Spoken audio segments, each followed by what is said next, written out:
Cut up your credit cards? Why? Dangerous? Aren't scissors dangerous?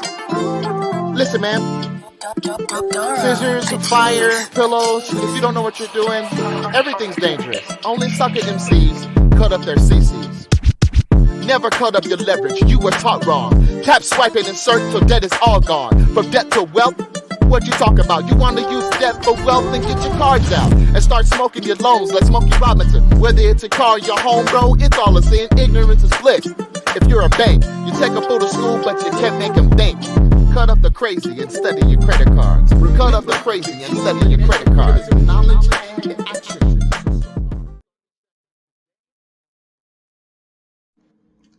Hello everyone, and welcome back to the Velocity channel, where this is your bridge to financial freedom. Listen, today I want you to recognize that we have a real problem on our hands that we are going to solve. All right before your very eyes. But before we get into that, I want you to like, share, and subscribe so everyone around the world can recognize just how powerful Velocity Banking is for them. Are you ready? Man, let's go. So I was actually confronted over email with a real problem. Somebody said, CJ, this is my situation. Please help me solve it. And before I dig into this, I want you to know that for every problem, there is a solution when it comes to Velocity Banking. And that's what we are here to do right now. So without further ado, let's go ahead and get in to this person's situation and the answers to this situation. We have an income of $6,400 each month. We do have monthly discretionary income of $1,500. Okay, that's each month, and that's her cash flow, all right? And she doesn't know what to do with it. They do not know what to do with it. They have a mortgage that is $223,000 at 3.25%. Nice rate. We can get you better, right? Through Velocity Banking, and we'll show you, right? $43K at 6%, $26,000 at 8%. We have $18,000 at 10%, and you can see the minimum monthly payments that she should be getting, right? Now, limits on the credit cards and lines of credit. There's a mix here of HELOC and credit cards here, okay? So we have the credit card of $6,800, the balance is $5,800, no interest rate as of right now. We have the minimum monthly payment of $100 a month. We have the limit on the other credit card of $10,000. We have the balance of $120, 0% is the interest, minimum monthly payment of $20 each month, and then we have the HELOC at $50K, balance on that is $180, and then another credit card at $12.7K. We have the balance at $26, right? And 22% is the interest rate. Now you and I can see the problem right now, can't we? Right? Boy, some of these lines of credit, they have too small of a balance. Meanwhile, she is, right, paying $1,062 to the mortgage, $691, $590, $100. All of this, right, is making sure that the bankers get paid instead of this individual, and we want to change that right now. Now, just by looking at it, which line of credit would you suggest that this person use in order to get her debts paid off in full and cash flow coming to her instead of to the bank? Which one? Right? This one? I like that one.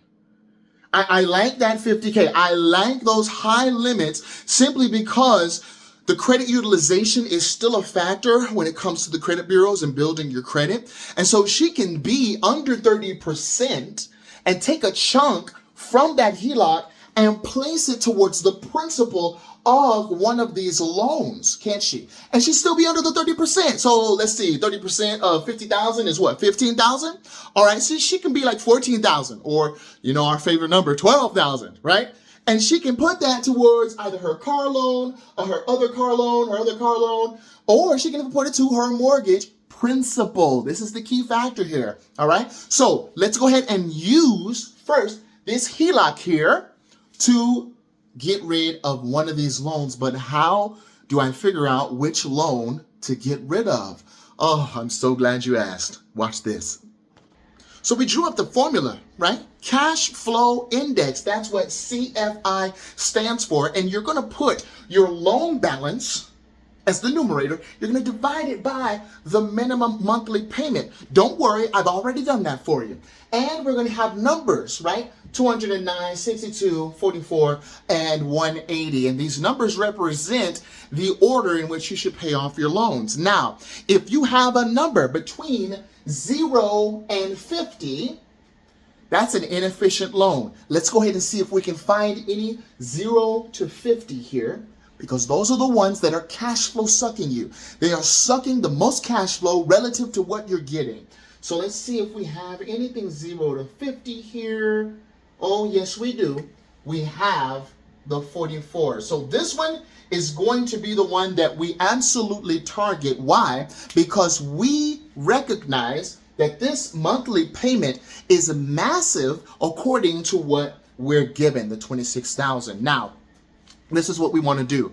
We want to make sure that this, the line of credit, the HELOC, okay, is of sufficient amount to chunk that $26,000. So let's just go with $10,000 because that's a nice round number, okay? Easy math.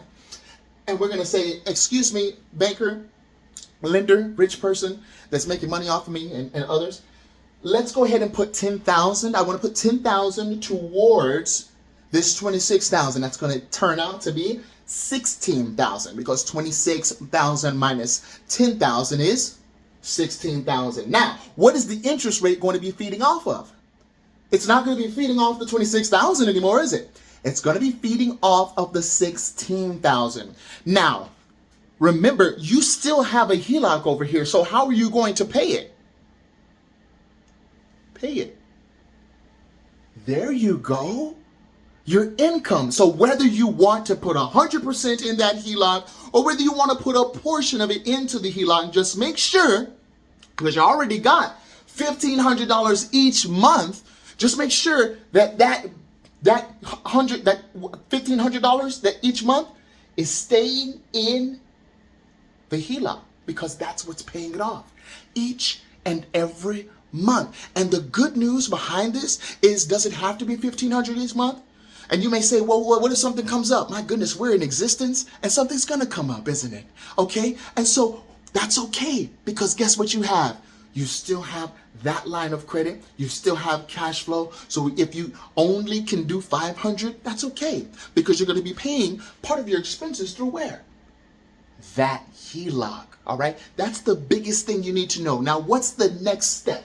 The next step is to find the next highest number. Okay. What's the next highest number past 44? Which one is it? 62. Well, that's the other one we're going to go ahead and recognize. But I think that we should find out when we're going to pay this off. Let's do it. You know what I forgot? Is that now that you're paying it in a more efficient way by your line of credit, you can actually just go ahead and do the math from, that's right, the velocity term formula, which is you're going to place your balance that's on the line of credit. Remember, we put that $10,000 towards the chunking principle, towards the car loan of $26,000. Now it's $16,000. Well, you can go ahead and divide that $10,000 by, let's say, 1,000, right? Because I know the cash flow is $1,500, but I understand also that things come up. So 10,000 divided by 1,000. This is how we're going to do it, because we like simple. Okay, we're going to see the 3 zeros there. We're going to cancel 3 zeros out here. So that's 10 months. Now remember, you're $1,500 a month, and sometimes it's $2,000 a month. Sometimes it's $3,000 a month. And so what we want to do is we just want to make sure that we know that it's going to take about 10 months to fill that $10,000 up again. And all that while, you're still paying the $590 each month, right? You still are abiding by the terms of the contract. But after that 10 months is done, guess what you can do with that $10,000 again? Because that's filled up. You can hammer it towards that. And most likely you'll have it paid off. And where does this is a very interesting scenario. Where does this $590 go now? It goes to you. That's what I'm talking about. Each month, it's going to be going to you. So now you have $2,090 each month. Now, what can you do with $2,090? Because The more cash flow you have, the faster you can pay debt down. So now that $2,090 is going to help you tackle the next one. Okay, now let's go ahead and look at the next scenario. Okay, now we're on to the next. With the cash flow index score of 62, we're going to go ahead and get rid of that cautionary zone, okay? So 43,000 at 6%, $691 each month. How do we want to do it? Do we want to still stay at that 12,000? We're going to be putting that towards the chunking principle at the 43K. Yeah, let's go ahead and do that, all right? You can do that because you have more cash flow now. Remember, your cash flow is $2,090. Which means you're going to be getting rid of that debt much faster.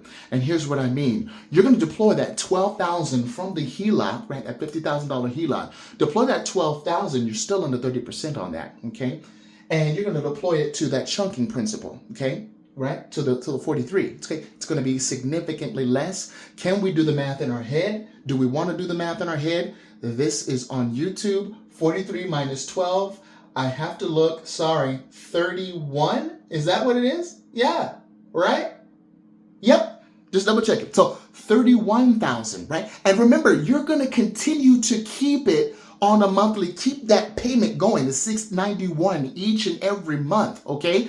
And so when you're done with that, right? When you continue to have the 12,000 divided by 2,000, remember the 2,000 is significant of the cash flow, okay? And I just rounded down because I like easy, right? So look, 2,000 is the cash flow, 12,000 is the balance. You're going to get rid of that $12,000 balance that you put on the HELOC in about 6 months. And then after the 6 months, you're going to deploy it again, deploy it again, deploy it again. So every 6 months, you're just deploying it. You're just using your money wisely. That's what they mean by making your money work for you, okay?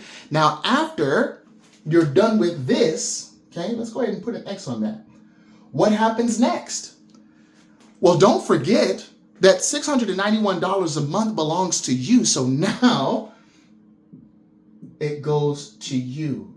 And that's what we're talking about when we say life after debt, right? Because you're going to get rid of so many debts so easily, right? And more simply that you're now going to think, man, if I could do that to debt, what can I do for wealth?